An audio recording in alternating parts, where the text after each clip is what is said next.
ওগো মা তুমি এই ধরনের শ্রেষ্ঠ নেয়ামত, তোমারই পদতলে রয়েছে জান্নাত। ওগো মা তুমি এই ধরনের শ্রেষ্ঠ নেয়ামত, তোমারই পদতলে রয়েছে জান্নাত, তোমারই পদতলে রয়েছে জান্নাত। পিতামাতার হক, তাদের অধিকার, তাদের মর্যাদা আল্লাহ দিয়েছেন, আল্লাহ রসুল দিয়েছেন বলে আলহামদুলিল্লাহ। ইসলাম তাদেরকে সম্মানিত করেছেন, আর সম্মানিত করবেন নাই কেন?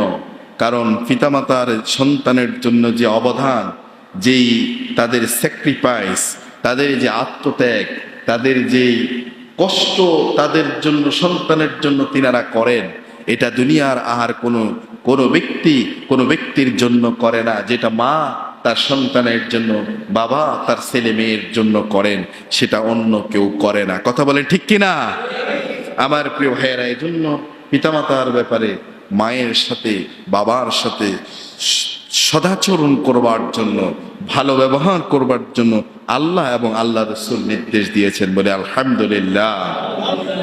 যে কথা আমরা গত জুম্মায় শুনেছি, আল্লাহর নির্দেশ হচ্ছে ওয়াকাযা রাব্বুকা আল্লা তা'বুদু ইল্লা ইয়্যাহু ওয়া বিল ওয়ালিদাইনি ইহসানা।